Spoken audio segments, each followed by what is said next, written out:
వీర్లపల్లి గ్రామంలోని ఈశ్వరకృప వృద్ధాశ్రమ ద్వితీయ వార్షికోత్సవాన్ని సోమవారం ఘనంగా నిర్వహించారు. ఆశ్రమ ఆవరణలో జరిగిన ఈ కార్యక్రమానికి మాజీ మంత్రి కొప్పలేశ్వర్, మాజీ ఎమ్మెల్యేలు సోమారం సత్యనారాయణ, కోరకంటి చందర్ ముఖ్య అతిథులుగా హాజరై జ్యోతి ప్రజ్వలన చేసి కార్యక్రమాన్ని ప్రారంభించారు. అనంతరం అతిథులు మాట్లాడుతూ 25 మంది వృద్ధులను చేరదీసి గత 2 సంవత్సరాలుగా వారి యోగక్షేమాలను చూసుకుంటున్న ఆశ్రమ నిర్వాహకులను అభినందించారు. కుటుంబ పోషణే కష్టతరంగా మారిన ఈ రోజులలో ఆశ్రమాన్ని ఏర్పాటు చేసి విజయవంతంగా నిర్వహిస్తుండడం గొప్ప విషయమని ప్రశంసించారు. ఆశ్రమ నిర్వహణకు తమ వంతు సహాయ సహకారాలు అందిస్తామని హామీ ఇచ్చారు. ద్వితీయ వార్షికోత్సవ కార్యక్రమానికి హాజరై విజయవంతం చేసిన వారందరికీ ఆశ్రమ అధ్యక్షుడు పీటీ స్వామి ధన్యవాదాలు తెలిపారు.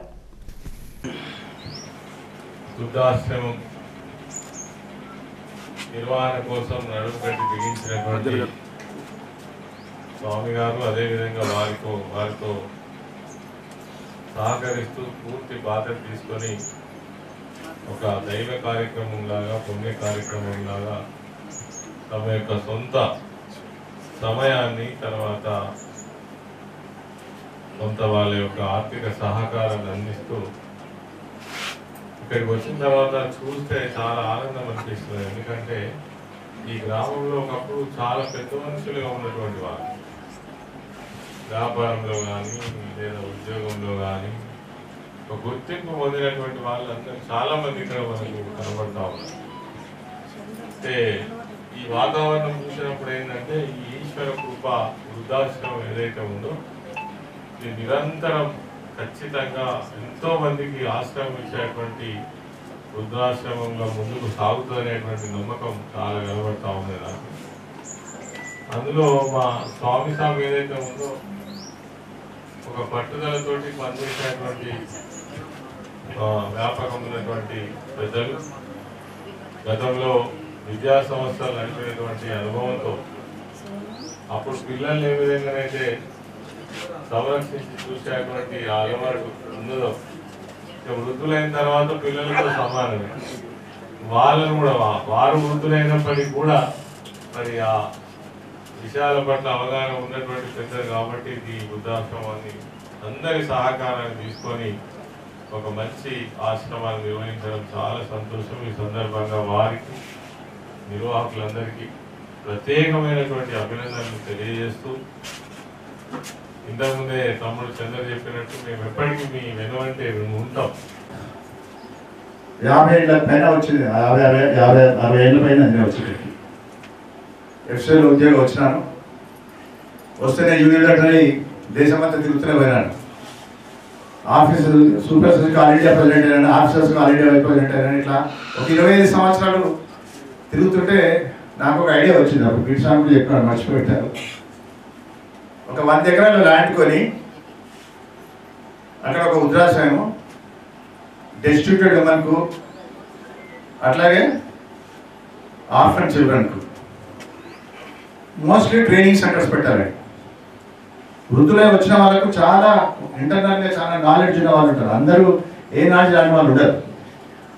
వాళ్ళకు బోధించాలన్నా, వాళ్ళ నైపుణ్యాన్ని ఇతరికి ఇవ్వాలన్నా కోరిక ఉంటుంది, కానీ ఎక్కడో మరిపోతారు. వాళ్ళ ఎక్స్పర్టైజ్ అంతా అక్కడికి ఆగిపోతుంది. ఎక్స్పర్టైజ్ ఎప్పుడు ఆగిపోతుంది. వాళ్ళ నైపుణ్యాన్ని రూరల్ డెవలప్మెంట్ ట్రైనింగ్ ప్రోగ్రామ్స్ ద్వారా బయటికి తీసుకురావాలని చాలా గవర్నమెంట్లో ఉన్న స్కీమ్స్ ఆధారంగా చేద్దాం అనుకున్నాం. కానీ అది చేయాలంటే ఒక గుర్తింపు నాకు రావాలని రాజకీయాలకు వచ్చినాను. రాజకీయాలకైతే వచ్చినాను, గుర్తింపు వచ్చింది, కానీ రాజకీయాల ఉబ్బిలో ఇరుక్కుపోయినాను. బయటకు వచ్చి ఆ పని చేయలేకపోయినాను. నాకు 50 సంవత్సరాలు కోరికను చేసుకోలేకపోయినా ఈరోజు పీటీ స్వామి గారు మా అసోసియేట్ మొదటి నుంచి కలిసి పనిచేసినాం. వారు చేసినందుకు నాకు చాలా సంతోషంగా ఉంది. వారికి వారి టీంకి నేను మరొకసారి ధన్యవాదాలు తెలియజేస్తున్నాను. అందరికీ నమస్కారం. ఈరోజు ఈశ్వరకృప వృద్ధాశ్రమ ఆవరణలో ద్వితీయ వార్షికోత్సవం నిర్వహించుకోవడం జరిగింది. చాలా చక్కగా కార్యక్రమం జరిగింది. ఆహుతులు కూడా చాలామంది మనం ఎక్స్పెక్ట్ చేయనంత మంది వచ్చినారు. వారందరికీ కూడా ధన్యవాదాలు, కృతజ్ఞతలు తెలుపుతూ ఈ సందర్భంగా గోదావరిఖని ప్రాంత ప్రజలకు నేను ఒకటే విజ్ఞప్తి చేస్తూ ఉన్నాను. ఈశ్వరకృప వృద్ధాశ్రమాన్ని మీరు కూడా ఒకసారి సందర్శించాలి. ఇక్కడ ఉన్నటువంటి ఫెసిలిటీస్, ఈ వరీయ పౌరులకు, వృద్ధులకు అందుతున్నటువంటి సేవలు గమనించి దాంట్లో మీ తోడ్పాటుగా తోడ్పాటు కూడా అందించగలని కోరుతున్నాను. ముఖ్యంగా ఏవైనా వివాహానికి సంబంధించిన వార్షిక వేడుకలు కానీ, లేదా జన్మదిన వేడుకలు కానీ, లేదా ఏదైనా ఇతర చిన్న చిన్న సమావేశాలు కానీ, లేదా సంస్మరణ దినోత్సవాలు కానీ ఇక్కడ మీరు చేసుకునే వీలున్నది. దాంతోపాటు 10 మందికి అన్నదానం చేసే వీలు కూడా ఉన్నది. ఇక్కడ ఒక మంచి గోశాల కూడా ఉన్నది. ఈ సౌకర్యాలని గోదావరికని ప్రజలు అందుకొని మేము చేస్తున్నటువంటి ఈ శ్రమను గుర్తించి మాకు మళ్ళీ ప్రోత్సహించాల్సిందిగా ఈ సందర్భంగా అందరికీ విజ్ఞప్తి చేస్తున్నాం. ఇంకా ఈ కార్యక్రమంలో వివిధ సేవా సంస్థల ప్రతినిధులు కావేటి రాజ్ గోపాల్, సాన రామకృష్ణారెడ్డి, కుసుమ ప్రమీల, దేవి, మురళీధర్ శాస్త్రి, ఈసంపల్లి వెంకన్న, లింగమూర్తి, మ్యాజిక్ రాజా, కళాకారులు K Swamy, Daya Narsing, Janagama Rajanarsu, senior citizens Satyanarayana Reddy, Jai Hind Venkateswararao, Mohan తదితరులు పాల్గొన్నారు.